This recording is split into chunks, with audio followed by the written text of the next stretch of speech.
Good morning, everyone. I'd like to welcome everybody. Thanks for coming and to the YBL Winter Breakfast. I'm excited this morning. We get to hear from a special person, Bill Job, and another special person, me, and lots of other special people.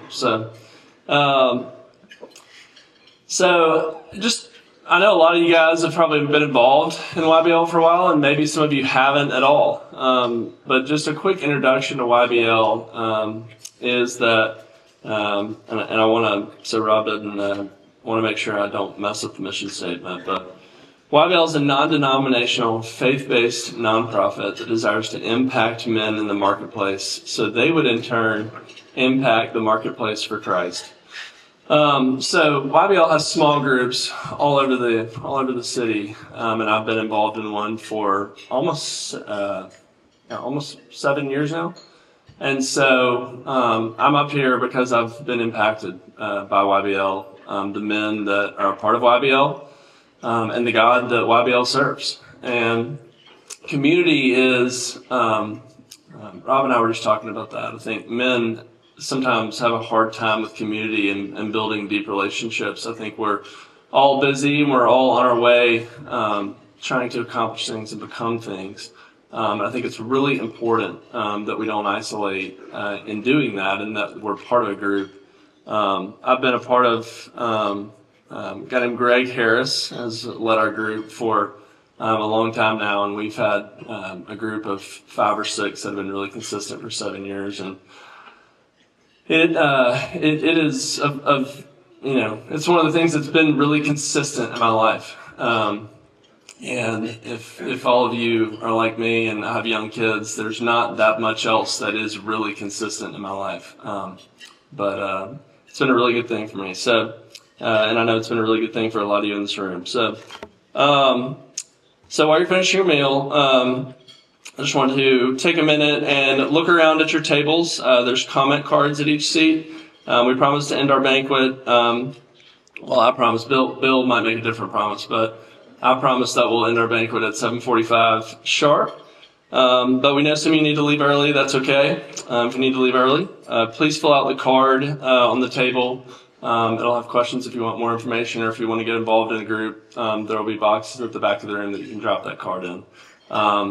But if you don't leave early, fill out your card and you might win something at the end. So we're actually going to, before I introduce our speaker, we're going to get to hear from a special message from Phil Reddick and Pastor Alton Hardy. So Phil's been involved in YBL for a really long time.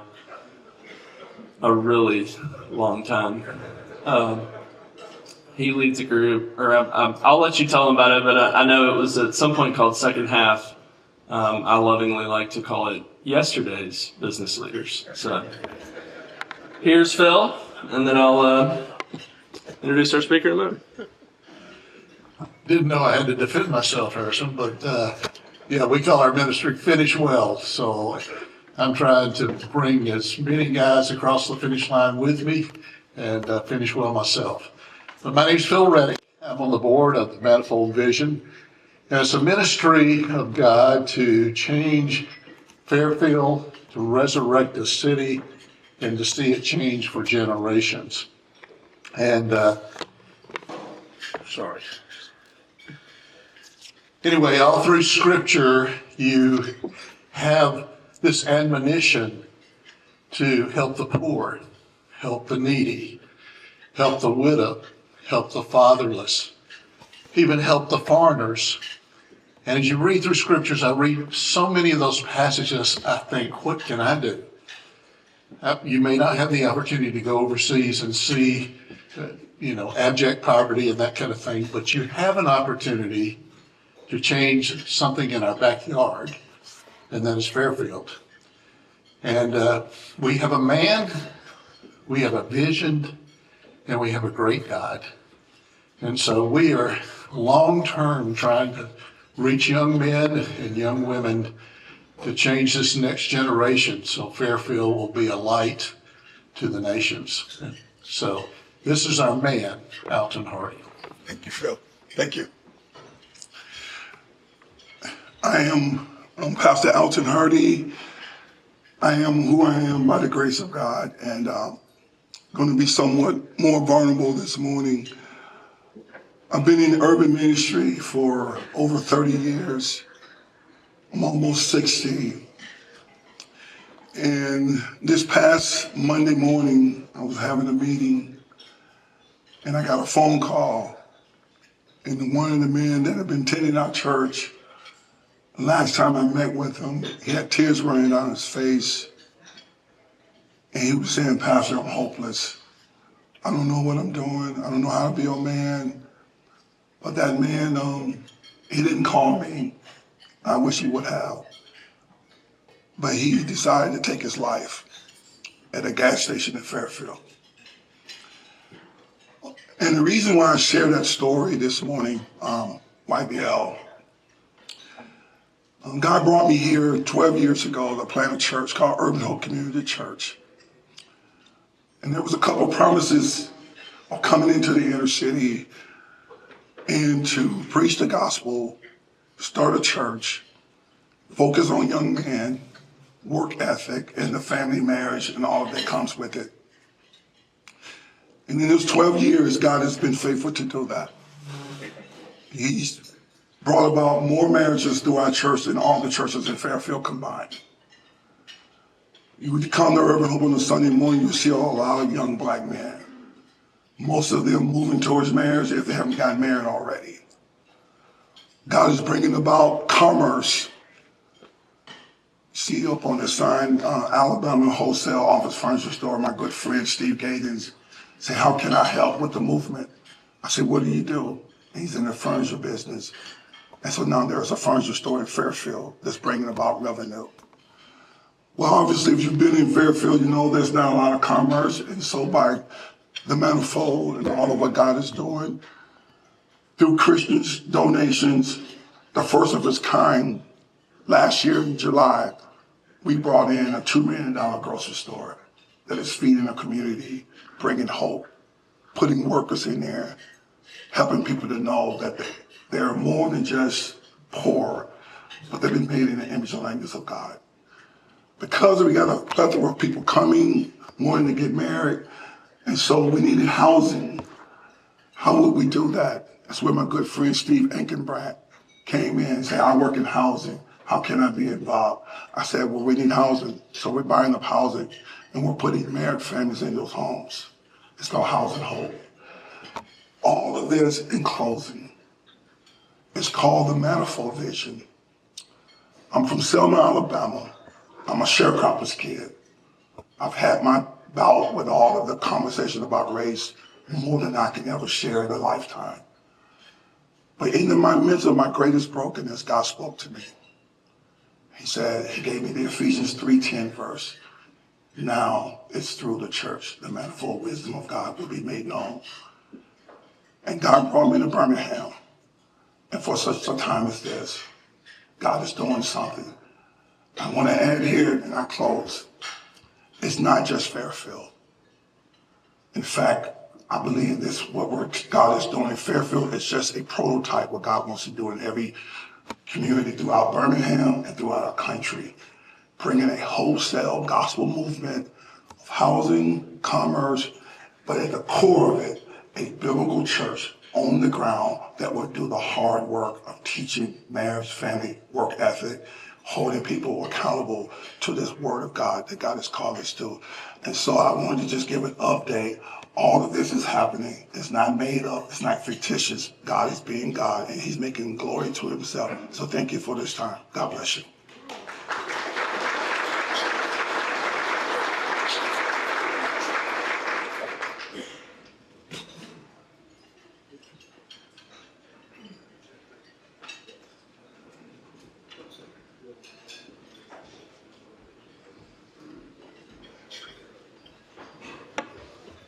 All right. Thank you, guys. All right. I'm here to introduce our speaker, and I'll keep it really brief because he has a lot to say. First of all, if you haven't seen yet, he's got a great mustache, and he wears awesome shirts. Bill is, I've only known him for about 12 hours, but he is truly one of the most interesting people in the world. He'll probably tell you that he has a friend named God that's actually a lot more interesting than he is. Bill will challenge your way of thinking about how you interact with God. He'll challenge your way of thinking. I think a lot of us think in a box, and Bill will challenge that way of thinking and really expand the way that you think and the way that you interact about who God is and what role He wants to play in your life. Bill has speaks fluent Mandarin. He's lived in China for a very long time. He's now back in East Tennessee where he grew up, but he's run many businesses. He holds many patents. He's done a lot of the things that we would all in this room like to do, but I think what he'll tell you is that the most interesting part of his journey has been listening to where God wants to take him. So I'm really excited to hear from him, and I hope you are too. And Bill, Joe, come on up. Thank you so much. Thank you. Thank you very much. Okay, I've been given an assignment. We need to finish a little early so we can do questions at the end of this talk. So I'm trying to be disciplined. I'm not really great at that. I'm a friend of Chuck's, and he puts me down. So I'm supposed to be clicking the slides, and the slides aren't coming up. So Lord, your slides aren't coming up. Oh, there we go. I see a red MGB. The pictures are different. Is that what's going to come up in a minute? Oh, this high-tech stuff. Okay, so real quickly, the talk that I'm giving used to be called, Is the Easy Yoke a Joke? And the reason is I was able to travel around the groups of missionaries all over the world, and I would often ask them, how many of you guys are under a heavy burden? So 80, 90% of the people raised a hand, and I'm thinking the other 10% are lying about it. And so I got to thinking in Scripture, Jesus promises something different. He promises that His yoke is easy. And I'm wondering, why in the world aren't we finding His offer? Why do we all seem to be under something that is so difficult? It is pretty common. So I don't know if you guys want to do the hand. No, I won't put that to you. So I had to go to China to find the easy yoke. I couldn't find it in the U.S. And the reason is I think I had so much pre-programming on how to think that my thinking wouldn't let me get there. And so by going to China, I discovered in the first year or so, every idea I had about ministry turned out to be wrong. And I had to go through this re-education process. And there were simple ideas like I wanted to serve God with my company. And then the Lord explains to me that I don't own anything, so why do I insist on having a company with which to serve? That idea is not really very good. I wanted to reach influential people to disciple. And He goes, I'd rather you let me decide who's influential and who's not. That would be something I'd like to make a choice about. So all of these ideas got turned upside down. So let me give you just a real quick intro to my background, and then we'll move into, I want to give you 6 or 7 examples of what does the easy yoke look like regarding finance, regarding marketing, regarding HR, regarding designs, regarding all kinds of things. So you begin to get some illustrations of how this thing might work for your lives. My intention before we're done is to give you something that you can experience Jesus with on a daily basis. So I hope to be able to hand off those things. I became a Christian when I was 16. In 1969, I was 21. Had to leave Tennessee to go to California to hear the gospel. My Tennessee friends don't like to hear about that, but that was kind of my situation. I was in the U.S. Navy, and I had a drinking buddy. We used to go out every night. And when we moved up to San Francisco, we were in an anti-submarine warfare squadron, so big airplanes, P-3 airplanes, and we weren't on ships because those airplanes were too big. We're always on airfields. And so he invited me to go to church. Now, when your drinking buddy invites you to go to church, that raises some question marks. And I go, no, I am not interested in going to church. And he said, wow. He kind of sweetened the deal. He said, I'll get you a date with California's Junior Miss. How about that? I go, okay, well, maybe once I'll go. And I just went to this church, and those people they just loved me, and I could not figure it out. So I went back to their church every time the doors were open for about a month, and I finally went to Jack, the pastor, and I said, Jack, you guys have something I don't have, and I'd like to have it. He said, well, have you been listening to what we were saying about Jesus? Are you a Christian? And I said, well, of course I'm a Christian. I'm an American. And he goes, what about that personal relationship part? And I said, you might be able to go over that one more time. I'm a little rusty on that part. So he just used the Romans road and led me to Christ in September 19th, about 7:30 in the evening in 69. And it took. Now, about a month later, I prayed my first prayer. And I found out this actually put me on a trajectory that I really was benefited by. I didn't know how to pray. In the church context, I could kind of follow my neighbor and pray what they prayed. You know how we do that. But now I'm trying to get adventuresome. And I've learned in church that there's something called God's will. Well, that was a little bit of conflict because I had a will too, and I was beginning to discover that. And I didn't know how this thing worked with God, so I just ran a little diagnostic prayer. And so on the military base, I just said, Lord, I'd like to talk to you. This is Bill. I'm at Barracks 37 at Moffett Field. I gave my address because I didn't really know how this worked. And so I'm thinking, you better get that dialed into the right bill or this will go really badly for me. And so I said, I understand you have a will, but I also have something I want to do. And I have $1,000. I would like to buy a used 1964 red MGB. And I'm just running this idea by you to see if it's okay. Because again, if that's not okay, that's fine. I just would like to do it. I'm trying to figure out how this relationship thing works. So a few weeks later, I get a knock on the door and the guy wants to ask me a question. He goes, Bill, do you want to buy my car? And I go, well, I am looking for one. What you got? And he said, I got an MG. Well, what type? Oh, it's a B type. It's an MGB. Well, what color is it? Oh, it's red. Well, what year is it? It's 66. Well, the problem was 64s were selling for $1,000. 66 years were selling for $2,500.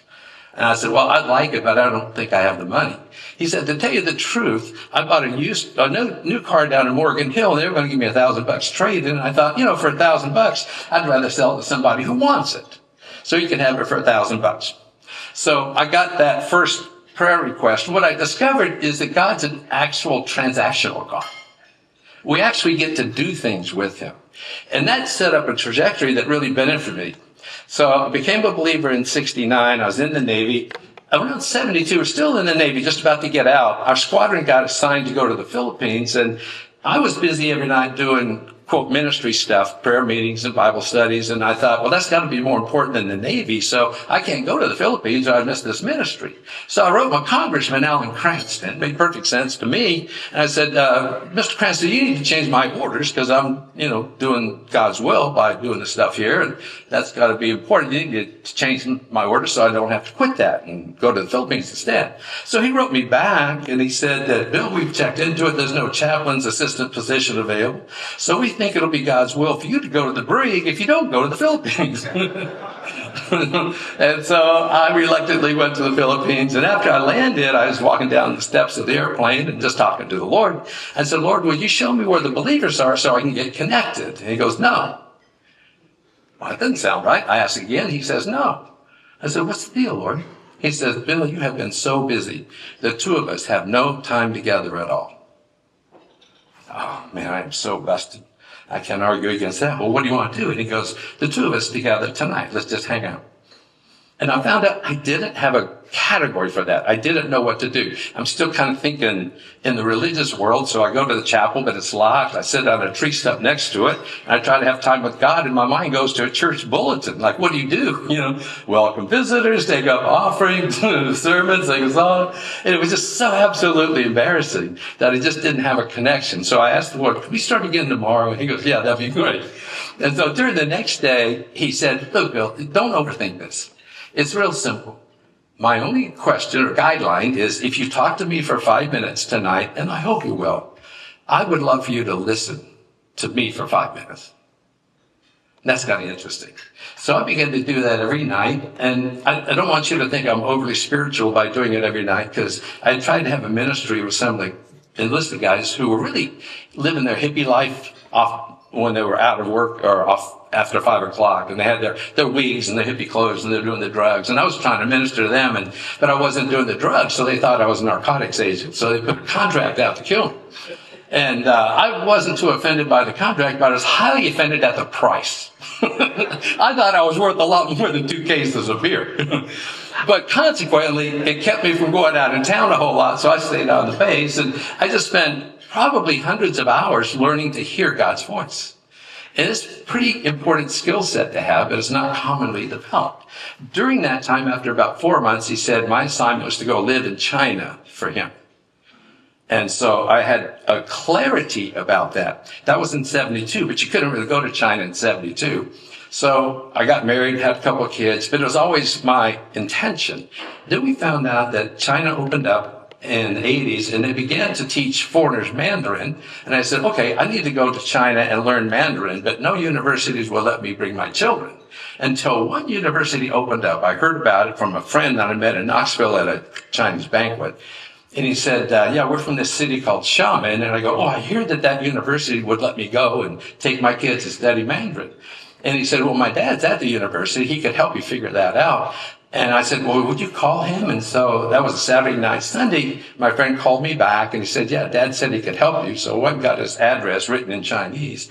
I got in my car, drove all night long to D.C., got a visa by noon on Monday, and I got on an airplane and was over there on Friday. And so figured out that this is actually doable. That was kind of an exploratory trip. And so my family moved the next year in 87. And that's kind of how we got started. We didn't have a plan to have a business because you couldn't legally have your own business that year at that time. 2 months after we arrived, the laws changed, allowing foreigners to have their own company.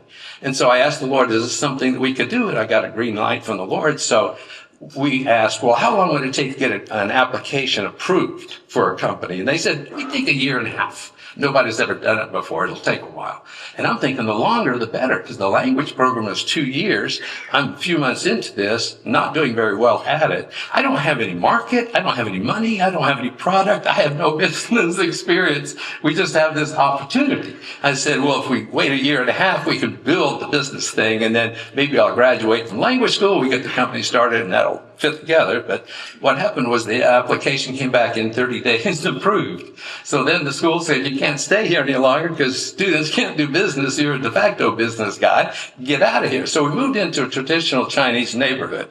This is the house that we lived in for a lot of years. It's on a little island that was so small they didn't even have bicycles or cars.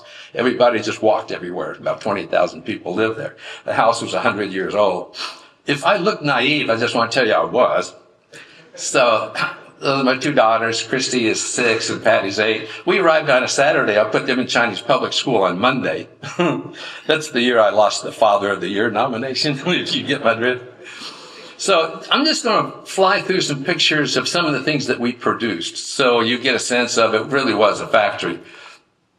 That was a replica of a picture called Forgiven by a friend of mine that did it, Thomas. And he gave me permission to do that. It's in a glass museum somewhere now. That's a church thing we did. This is a collectible line of little houses that we developed. We had 18,000 registered collectors. And so when Disney wanted to do it, they came to us, and we were recognized as being the best in the world.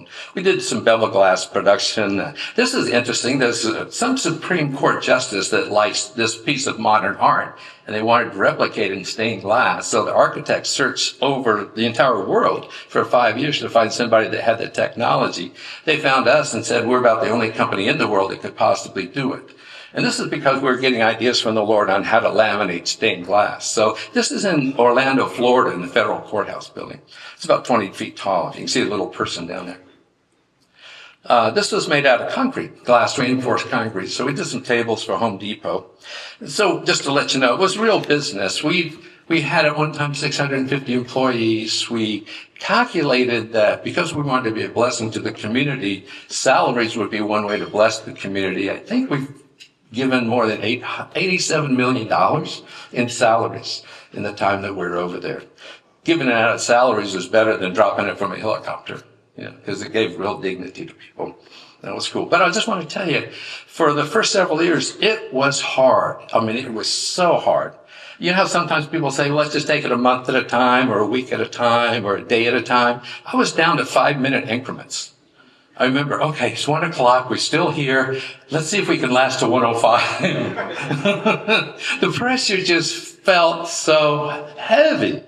It was just struggle. So there's money problems, people problems, production problems, customer problems. You know the drill, right? Have you ever been there? You feel like, yeah, good. We're relating now. So I want to tell you about 2 ideas that were incorrect ideas that I learned from my American Christian culture. And they were the cause of most of this problem. And once we correct those ideas, we get a solution to the problem. So anybody know what this is depicting? Those 2 animals being yoked together, linked together with a wooden yoke. Does it remind you of a passage? Right?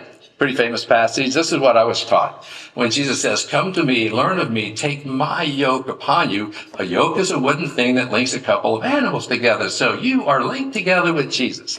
So off you go to go do whatever he wants you to do. You and Jesus working together. It's a great plan.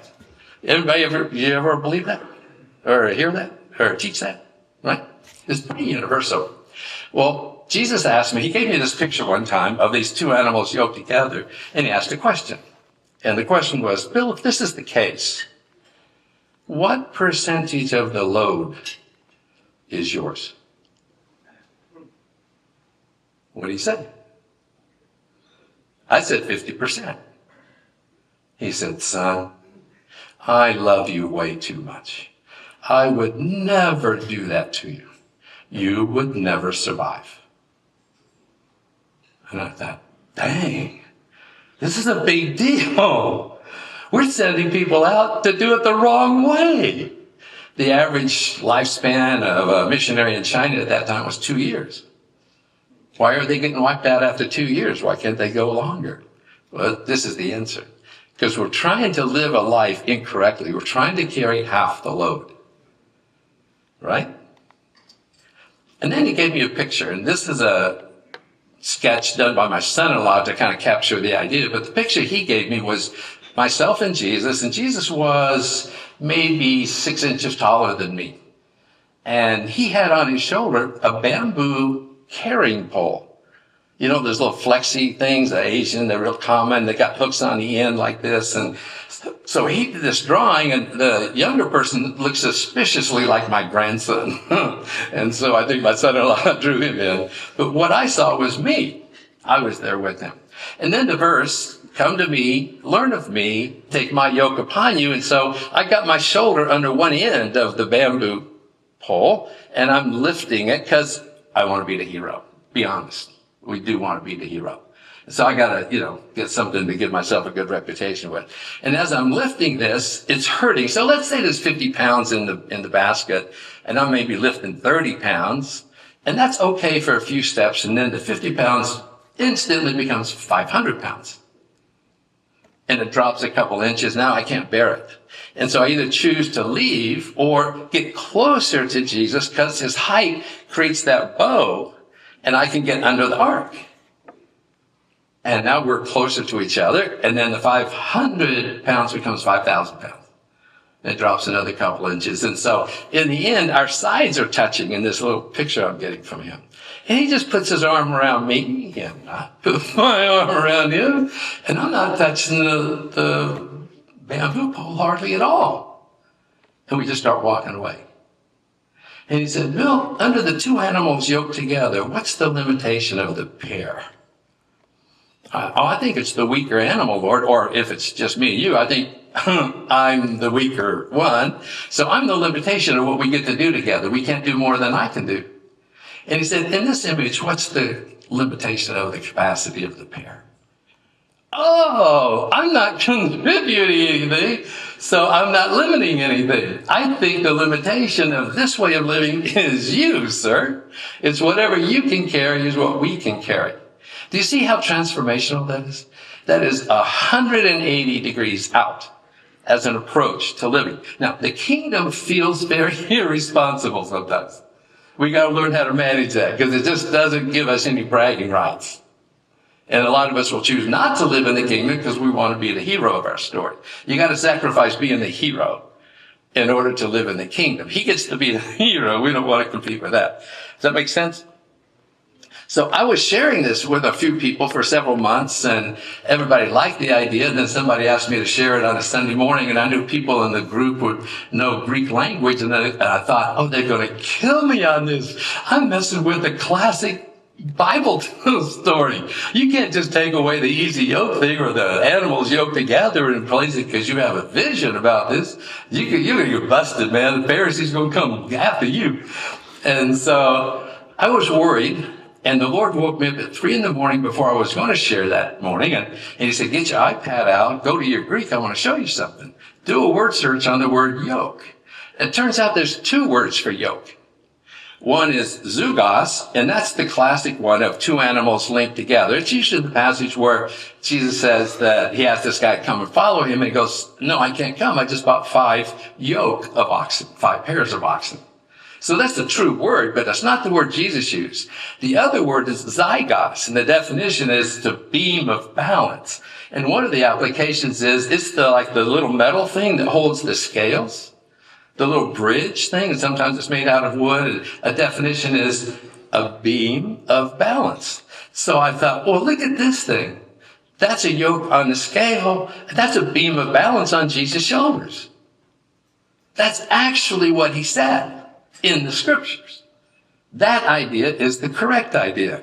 And so I thought, well, that's one thing I need to change in my approach to life. I don't want to carry half the load. I choose to refuse to do that. Excuse me, it just ain't going to work. Jesus said I'd never survive, and that's why most missionaries don't survive, actually. The other thing I needed to change was my definition of a steward. Now, we get ideas from Scripture, so I decided that the ideas in Scripture that gave me the definition of a steward was probably the talents and the minds, right? So you have a master giving some resources to servants, and he says, well, it'll be like a man going on a journey. He called his servants and entrusted to them his property. To one he gave 5 talents. If you convert that, that's about $5 million. To another he gave 2 million, and to another 1 million, each according to his ability. And he said, do business until I return, right? Then what does the master do? Anybody? He goes away. So the steward doesn't have the master there to help. He's on his own. And that's exactly how I felt. Looking around at this company in China, I got 200 employees, and I thought, okay, he entrusted this company to me. I got to do my very best because someday he's going to come back and look at the books, and he wants to see growth. So I'm living the American way, independent. We love our independence. The Lord asked me one time, what are the chief cultural values in the U.S.? And I go, I think it's freedom and independence.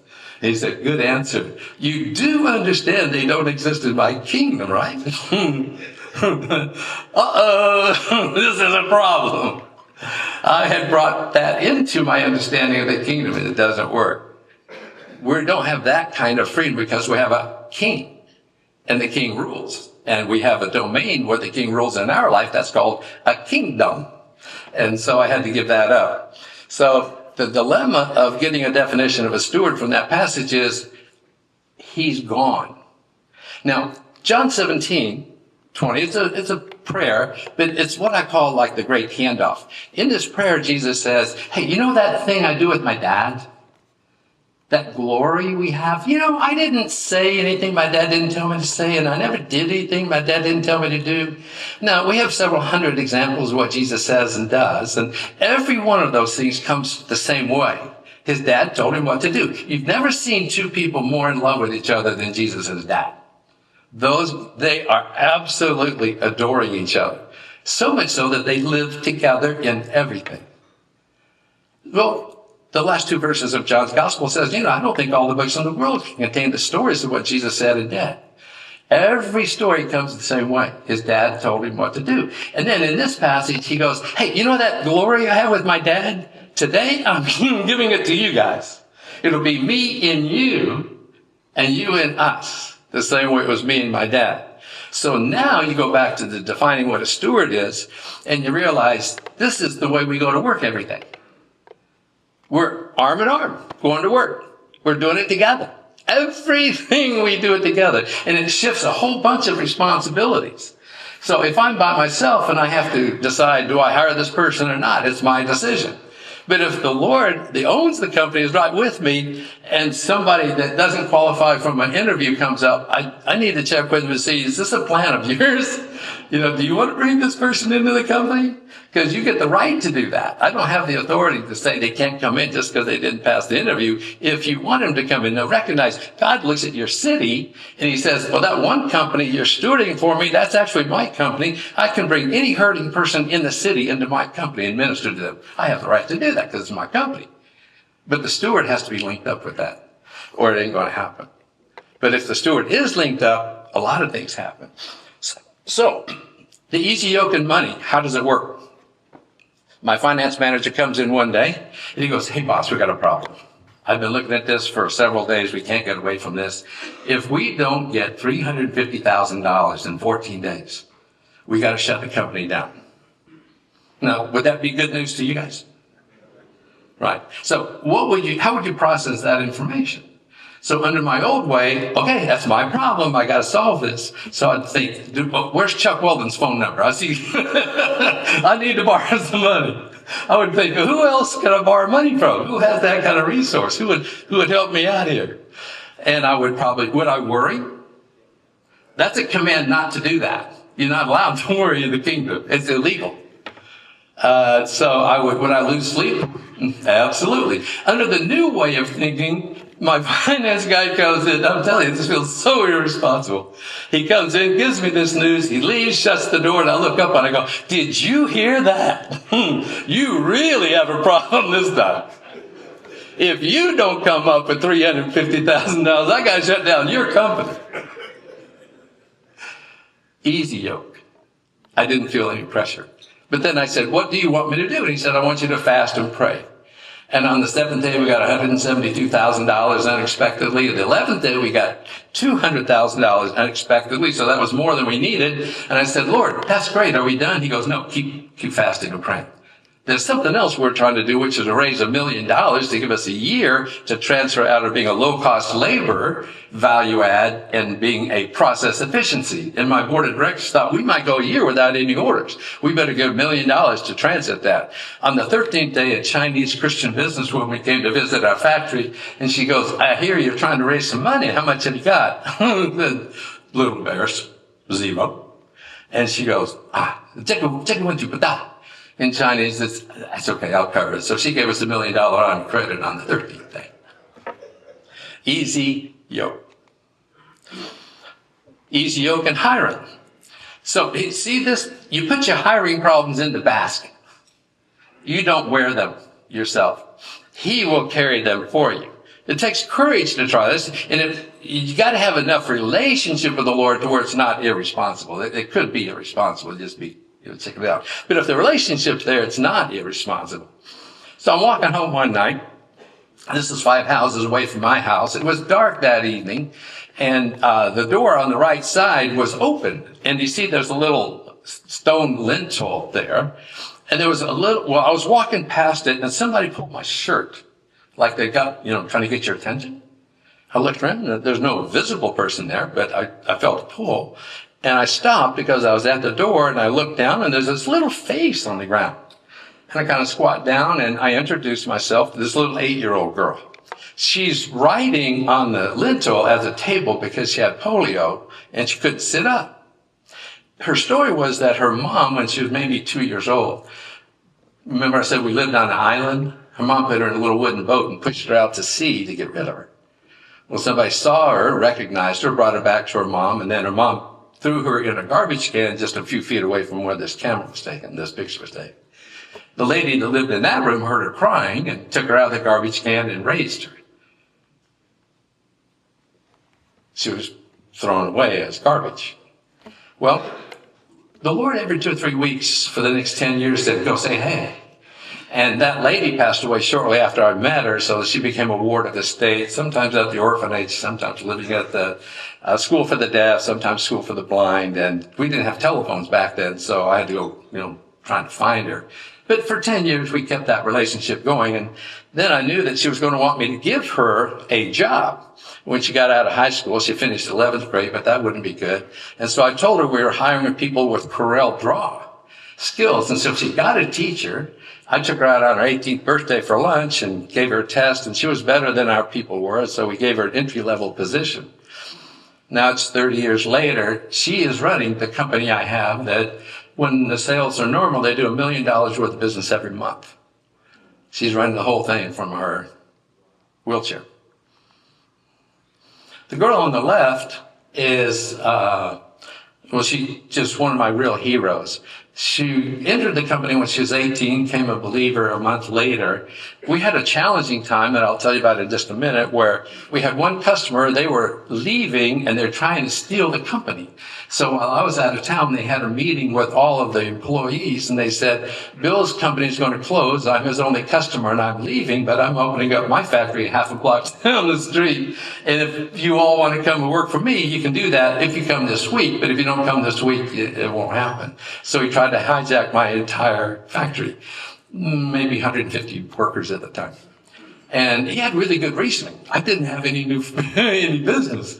He was taking everything away. So they were talking among themselves and they asked her, well, are you going to go to the new company? She goes, no, God is in this company. I would never leave it. And that advice swayed everybody to maybe 3 people. So she quite literally saved the business. Later on, she was leaving work on a Thursday, and this is, years later, and the Lord said, I want you to go back and pray for the 3rd floor, the people on the 3rd floor. So she went back and prayed, and 9 or 10 o'clock at night, another girl, Wu-Jing, comes, and she goes, Zhou-Jing says, Wu-Jing, what are you doing? Oh, the Lord told me to come and pray with you. And so they prayed until midnight. They went up on the top of the building and prayed till the sun came up and just went to work on Friday. So 6 weeks later, she goes, hey, boss, can I borrow the sound equipment from the company? I said, yeah, what's up? Oh, we're going to take a few people out and share the gospel with them out near this lake. Really, if people, I'm thinking 10, 15 people. So they had already reserved 256 people for buses. They took them out there. 36 people from the 3rd floor accepted the Lord at that outing that she went back and prayed for. The Lord had me on a discipleship program where every week I was fasting from Monday through Friday, and every Friday night I spent the night praying for the factory workers until Saturday morning. She saw me doing this and asked the Lord, and he said, yeah, you could do it. So she went every Saturday night to the factory and prayed all night long till Sunday morning for 2 years. Nobody knew it. Somebody said, we have more church growth in our factory than they have in their churches. And I said, we actually have more spiritual investment in our factory than you have in your churches. And if you have a church where everybody's prayed for by name every day, you got any of your parishioners who spend every night, all night, like every Saturday night, praying through the night for the church people? It's a way to invest. So she's one of my heroes. 5th grade education, easy yoke. This is a book I want to encourage you to get called The 10-Second Rule. Claire heard me give this talk, and he wrote a book about it, and he attributes the idea to our time together. This book was called by somebody one of the 50 most important Christian books ever written. And it's just simply telling people to act on whatever the Lord is saying to do. Just do it. It's really simple. So we called it the 2 to 4 second rule at the time, and it comes from this idea. I want to understand how Jesus knew what to do. He was so cool. How did he know what to say and how did he know what to do? We've already said, he said his dad told him. And I thought, so he doesn't do anything of his own initiative. This is really cool. I wanted to know the next level of question was, when did he find out? Did they do a Monday morning 9 o'clock meeting for the week and say, okay, Jesus, Thursday in the afternoon, you're going to see somebody with a yellow shirt and this is what I want to say to him? Or was it different? I think it's responsive. I think you only get the information as you need it. And so if Jesus is walking past someone in one of these stories and he stops and he touches someone, I think he only finds that out about 3 or 4 seconds before he comes to the person. And so we developed these radars that said, if we hear the Lord say to do something, we're going to act. We're going to do it. And so you're always listening and you become real responsive. And we're talking about hiring people. So these are some of the ex-beggars that we hired. This particular picture was because the guy in the middle, in the orange shirt, got run over by a train when he was 8 years old. And he lost everything 6 inches below his waist, just cut off. But he lived, and now he's in his 30s, and he was selling pornography and gambling stuff. And so I met him, and then I went to the factory, and these other guys were in a division of my company, and I said, hey, what are you guys doing tomorrow night? Are you free? Yeah. Hey, I want you guys to go tell your stories to this guy that I met down in, who was doing this stuff. And they go, oh, yeah, that'd be great.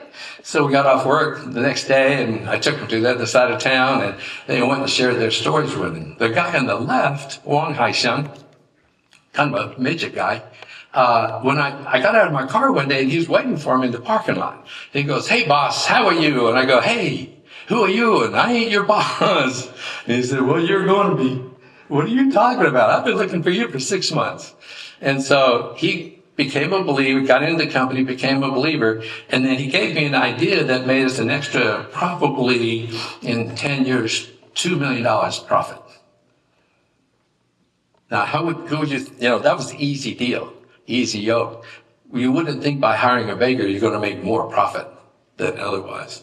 The guy sitting down, Xiao Sun, he became a believer. I met him, actually, he was begging outside of a restaurant, and I felt the Lord say, okay, go ask his story. So he told me his story. We hired him. He became a believer. He went into a 2-year pastoral training program. But he actually asked me to fund a BAM project in his hometown, and I didn't feel like the Lord wanted him to do that. He got upset, and he just broke fellowship with everybody. He started doing this little illegal business with a little 3-wheel motorcycle, hauling people around and packages around, but he was always dodging the cops. And so we knew that he had just broken that fellowship. And then one day he calls me up and he says, I want you to meet me at this restaurant. And he shows up driving this beautiful new red car.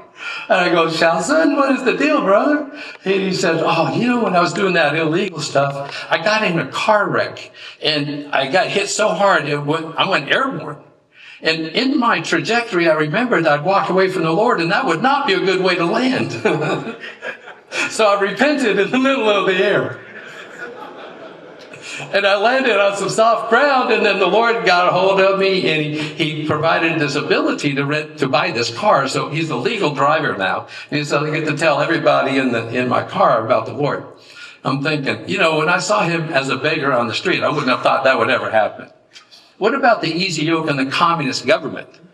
That's a big deal. And it's getting worse than it ever was. I was there a few months ago taking an Uber from a hotel to the Shanghai airport. 5 minutes into the ride, I get a phone call. I didn't recognize the number, and I said, yes. And this girl introduced herself as some security bureau. And she goes, we noticed you haven't put your seatbelt on, sir. We just are calling to advise you to do that. I thought, they even know if I've got my seatbelt on in the car. They know a lot. So you think that you're probably going to have problems with the government, but if you live in the kingdom ways, you may not. Around 2000, they decided to have a new award because most bosses were horrible to their people. And they said, we got to get the stories out about you don't have to be a horrible boss. Let's find some examples of non-horrible bosses. And so this award was called 最爱员工的老板, for the boss who loves his workers the most. It's kind of weird, right? Do you have that in Birmingham? And so what happened is they said if you have a good boss, the HR manager needs to come and tell us. And so my manager went down to nominate me, and the government people said, you don't need to do that. We already know about Bill because your workers call us all the time to tell us what he does. And so we got that award. I think there's maybe 10, 15,000 companies kind of in the running, and we got that award for the first year. And the second year, and the third year, and the fourth, fifth, sixth, seventh year. 8th year, they said, we got to give it to somebody else, and so then we got it for the 9th year also. Then they quit doing it. Because they had the Olympics in China, they had the Special Olympics, and that helped the government find out that you don't have to hide people with disabilities, so they pretended they didn't exist. But now they see the whole world recognizes people with disabilities. So we had a reputation in the city government. Now, the city is 22 times bigger than Birmingham, larger than Los Angeles. And the city government talked about us on 3 different occasions because we took these beggars in off the street. And they thought that was really good. And they wondered why. So there was apparently a international day of recognition for people with disabilities. And so 3 government people came to my office unannounced, and they wanted to know why I did that. And so I said, well, a long time ago, I met this special friend, and I'm telling you, this guy was so good to me. I just couldn't believe it. So I asked him, can I do anything to pay you back or just appreciate, say my appreciation? And I felt like he said, if you get a chance to help people, just help people. And so they were with us for an hour and a half, and we were in an office with a glass wall, and one time or another, 3 people came across on crutches, and I would call them in, and here, you just tell them your story. So they got it directly from the people that came in off the street. As they were leaving, one of the government officials leaned over to me, and she goes, that friend you mentioned, that friend of yours, that was Jesus, right? Yes, ma'am. Sure was. So you get to minister to the communist government just by living out the kingdom. They'll put the dots together. On another occasion, we had a factory out in the countryside, about 12 hours out, and it was 6 months old, and then half of the 60 people had become Christians, and it upset the community because there were no Christians in this valley. And now people are saying, we're going to have terrible calamities because my kid is worshiping a false god, and it's going to make the real gods upset, and they're going to bring all kinds of problems. So there's a big turmoil. So we get a knock on the door once from 2 policemen in uniform, and they want to talk to the manager, and they said, hey, we want to know how many of these people are Christians. And the manager said, well, sir, I'm not really sure, but you're welcome to come and talk to them yourself and ask. And he thought if they admitted to the cops, they probably are real Christians. It was a good test. And then he says, it's illegal to meet as a group of Christians. Oh, yes, sir, I know, but we can't control what they do when they're not here. But there was a whole lot of singing coming out of the warehouse, And finally the cops said, well, we've checked into it, and we can get you a license to have a church, but you would have to be on your own. We don't have any staff for it. And I said, just a second, are you telling me that we planted a church with the help of the police and communist government? Easy yoke. Absolutely. Isn't that fun? So I'm going to finish up real quick. Quality standards. Any of you deal with quality? Do you manufacture anything? Quality is a big deal, right? So if the Lord is with me and a worker comes up and says, hey, boss, is this okay or not okay? And I'm on my own, I'll make the decision. But if I'm with the Lord, I don't have authority to make that decision, right? It's his company. So I'll go, okay, hang on. Jesus, is this okay or not? What quality level do you want in your company? And on 3 occasions, he said, why don't we just be the best in the world? And we achieved that with 3 different production lines, according to our customers.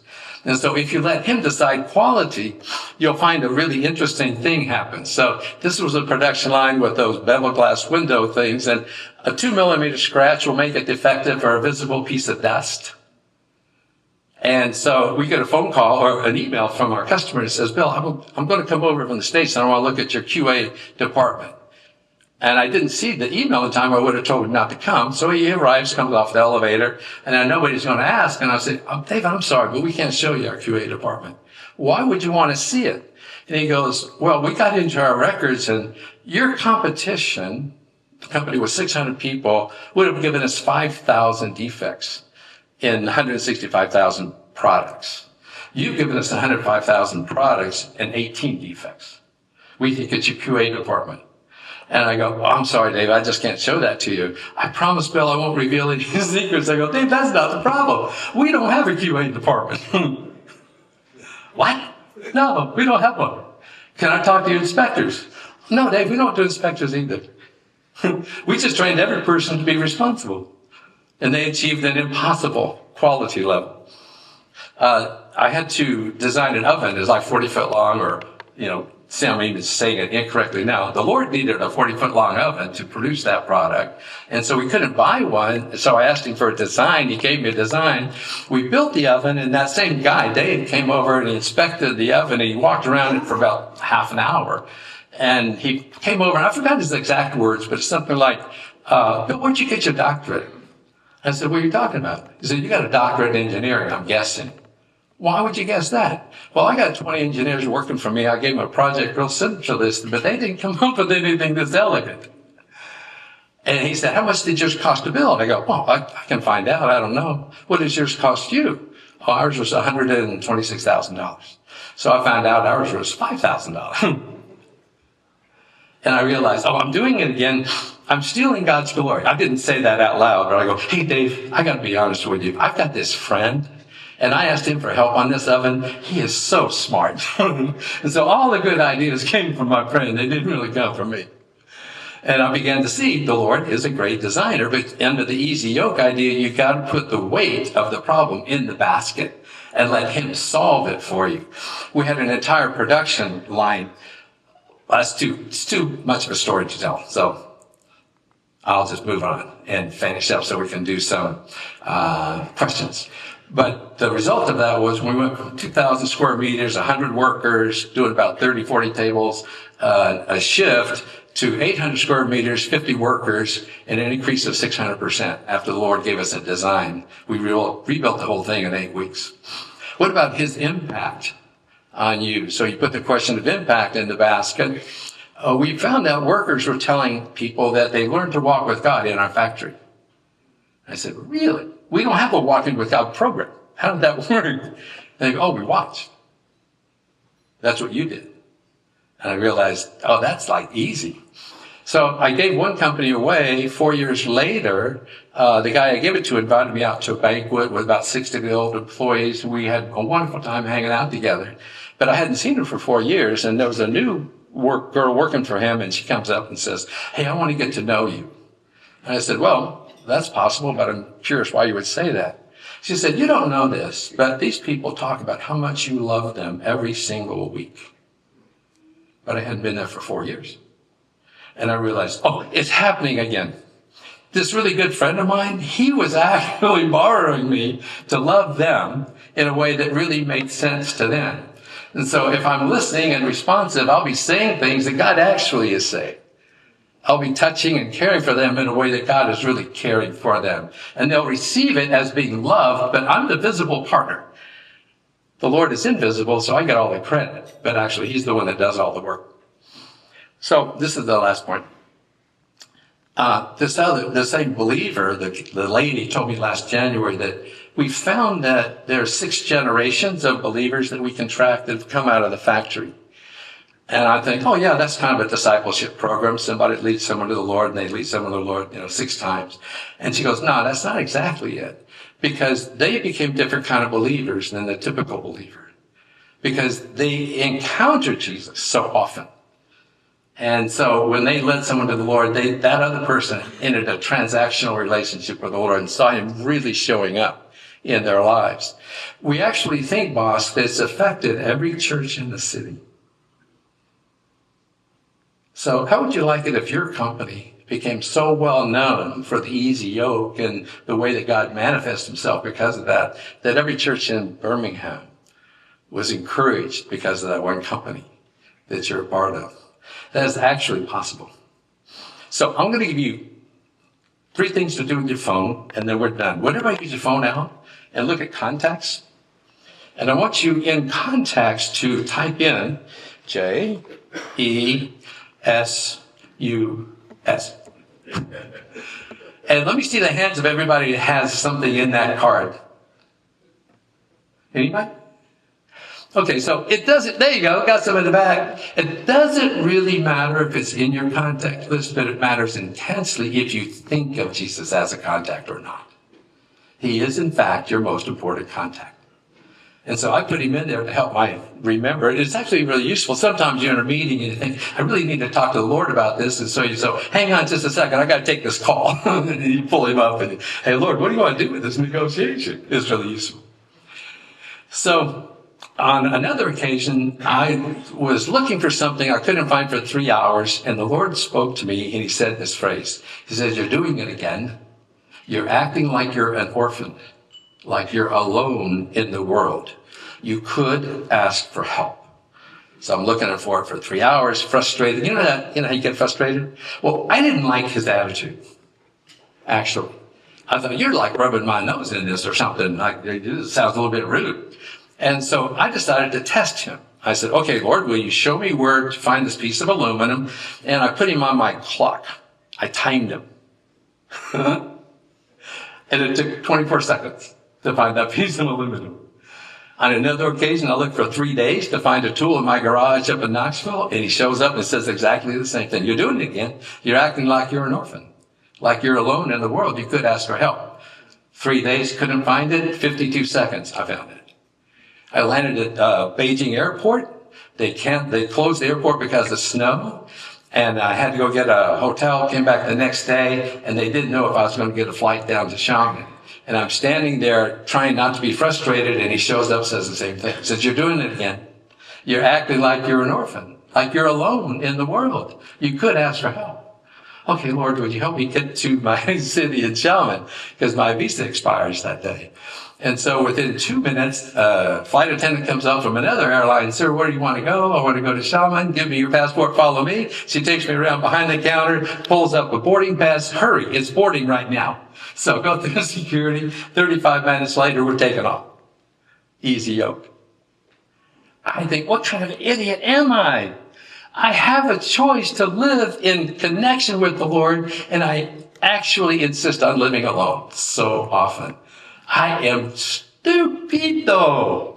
Okay, so one more thing. This is called the 400-year rule. Look at the date. So this is the calendar showing 2,425, 400 years from now. Today, you might make some decisions. At the end of the day, I want you to just practice this. Imagine it's 400 years later, and you're looking at the decisions you make today. And reevaluate them. Because I guarantee money will not be a big factor then. People will be. So often we make decisions based on money and not people. We will regret that later. Not only 400 years, you'll regret it 4,000 years later. You'll regret it 40,000 years later somewhere. Don't make decisions based on temporary motives. Think eternally. Okay, I'm done now. I'm sorry I went a little long. Is there any time for a question or two? We're pushing it. Okay, Let's do one. your call. Let's do one. Does somebody have a question that's burning a hole in their brain right now? They can preach at my church on Sunday. Right here. I'm facing not sharing your fasting practices and your ability to discern the Lord's word of the worlds. Yeah, So fasting practices and hearing God's will. Yeah, just ask the Lord to supply your food when you fast. Don't go without food. Switch your supply of food to His supply, so you don't go hungry and you don't get weak. The other thing is just recognize the message. Oh, the mic. I got a mic. Yeah. So the message that you hear will often reveal where it comes from. Any minimalization, you don't have enough smarts, you don't have enough experience, that's the enemy always. The best father in the world just doesn't talk like that. So ask yourself, is this something that the best dad in the world would likely say? If it's not, I would reject it temporarily and just put it aside and not respond to it. So you learn his accent. He's got an accent. He's kind of the quietest voice in there. But he says, once you learn to recognize, become responsive to it, that part gets really easy. Thank you. Appreciate your time.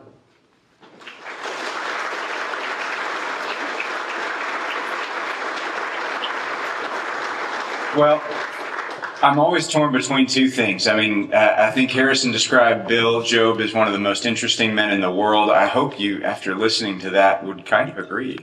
It's pretty hard to ask somebody who's sharing things you just don't hear very often to stop sharing. But I also want to respect your time.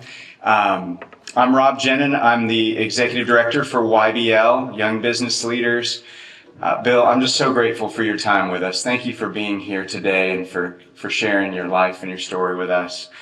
I want to say that God is so good to us. And y'all have come here for various reasons. Probably you came here either because you're already involved with YBL on some level, or because you have a friend that is, who invited you and you came. And maybe this was totally different than what you thought you were coming to hear today. And maybe that's a good thing. So I just want to encourage you to to engage with us. Harrison mentioned these comment cards. If you guys could pull these out right now and start filling these out, if you haven't already. There's a couple things on here. Really helpful. What we're trying to build, what you see around us, we're trying to build a community of people who live like this, who think differently about their work and their life. And so you filling out this information says, I'd like to be in some way a part of a community like this, even if it just means I get the emails about the next time something like this is going on. So please fill out that information. And I'm going to just tell you kind of some of the ways you can get involved. So on the top is your contact information. I promise we don't share your information with anybody. This just stays with us, and we'll only contact you in the ways that you specify. So now on the bottom here it says, how can we be of service to you? The first thing it says, I would like more information about a personal relationship with Jesus Christ. Bill kept talking about his friend. Do you know Jesus that way? Do you want to? Do you even know who Jesus is, or is that kind of a new concept? Who is this friend that they keep talking about? Well, if that's something you really want to know about, if you want to learn what it means to have a relationship with Jesus and not just, some semblance of a manufactured moralistic religion, please check that box. We'd love to connect with you and to talk about that. In fact, you can come down here, talk to Bill, talk to me, talk to your table leader, but I don't want you to leave here. If that's your concern, I don't want you to leave here today without talking about that. Bill talked about the 2 to 4 second window. Maybe God's saying something right now for you to listen to that. Secondly, it says, I'd like a one-on-one meeting to investigate the claims of Jesus Christ. Maybe you have questions. Maybe there's something you're working through. Like you just didn't grow up with a Christian background, or maybe you did, and there were some things hurtful in your past that you're working through. If that's something you'd like to just explore and understand more about, we have investigative studies where we'll sit down with you over a period of lunches or breakfasts or coffees, and just one-on-one, we'll kind of go through and unpack these things together. The third is, I'd like to hear more about YBL and future events. Again, love for you to get involved in our community. If this is your first time, you're like, hey, I'd just like to know when the next time there's a breakfast or like the sporting clays shoot or something like that. Check that box. The next thing says, I'm interested in finding a mentor or being a mentor. This is so important. We learn from one another. And so we're trying to create a community. We do that through 2 main ways, through small groups and through mentoring. So a mentor is somebody you would, let's say, I'm looking for somebody to help me with a specific issue that's kind of burning in my life right now. I'd like to sit down with a mentor and talk about that. And we will match you with somebody that has the same experience or maybe the expertise that you're looking for. If you want to be a mentor, we'll interview you and meet with you and see if you're somebody who is prepared and qualified to mentor others. And we'd love to do that. Then the last piece, which is so important, our whole thing here, I describe young business leaders as a community of small groups. We are not trying to replace the church. We want to be the pointy end of the spear of the church in the marketplace.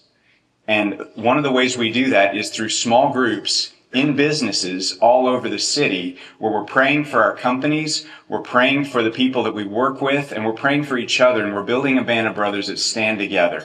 If you look up and say, you know what, I really need to build that kind of community, I'd encourage you to check that box and start thinking about making it a priority, probably in the morning, probably at lunch. We can try after work, but usually it's morning or lunch. Getting involved in a small group of guys that'll help you grow in your relationship with Jesus and to start thinking this way about God. So those are the ways you can engage, and then of course you can leave any of your comments down below. We're going to have a drawing for a couple of different gift cards and I believe an office chair from Alabama Wholesale Office Furniture. That was one of the companies Alton was talking about that was just started in Fairfield to help build and lift that community through business and commerce. And so, as you guys finish those cards, if you're done, table leaders, can you guys start collecting those cards? And then those of you who are helping greet today and YBL team, can you guys get up and start helping collect and aggregate those cards? And then Harrison, if you can come back up and help me with the drawing, that would be great. And YBL staff, do you have the bucket back there somewhere? All right, please bring the bucket forward. Thank you. All right, and while they're doing all of that, I'd love to tell you, those of you that have businesses, you know that sometimes men don't really talk about significant stuff unless they're doing something else.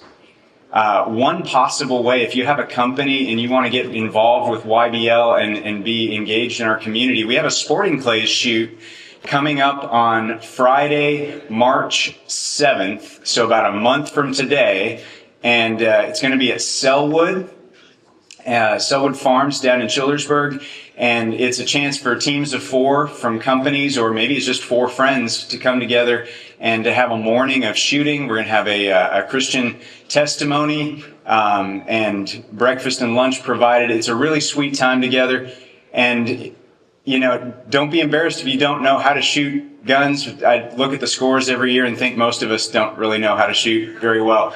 So if that's something you'd like to be a part of, I'd love for you to consider that. You can check out more. Also, I don't really see any women here, but men, if you have women in your companies that need this kind of encouragement, I'd love for you to know that we have a women's business leaders ministry, and the focus there is on helping women get connected. We need similar solutions in terms of the gospel, but we have very different ways of relating, men and women. So our women's business leaders community, they have a couple of upcoming events.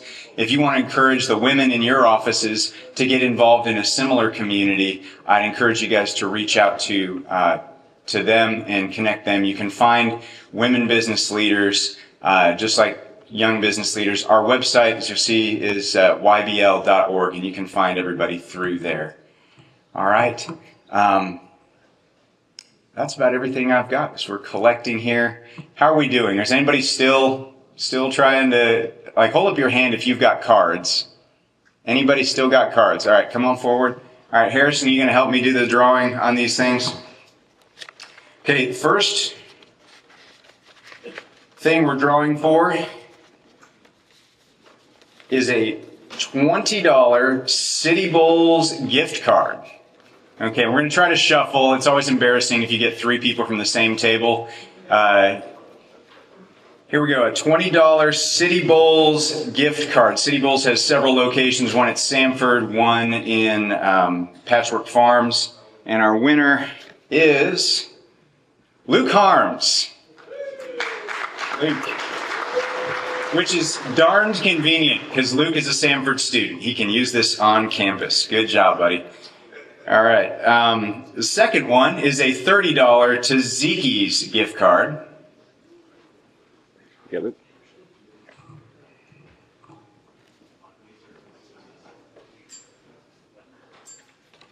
And our winner is Isaac Walker. Isaac Walker. All right. All right, $30 Tzatziki's gift card for Isaac. Our third drawing is for a $50 Waldo's Chicken gift card. Great place. Timmy, the general manager, is a brother in Christ, and it's a great group over there. So $50 Waldo's gift card, and the winner is Josh Jones. Josh Jones, all right. Now, this could be confusing because we've got 2 Josh Jones here this morning. This is Josh Jones, 2629 Millwood Road. I am so sorry. That is very disappointing. And our final prize of the morning is the $500 office chair from Alabama Wholesale Office Furniture. And our grand prize winner is Loring Muir.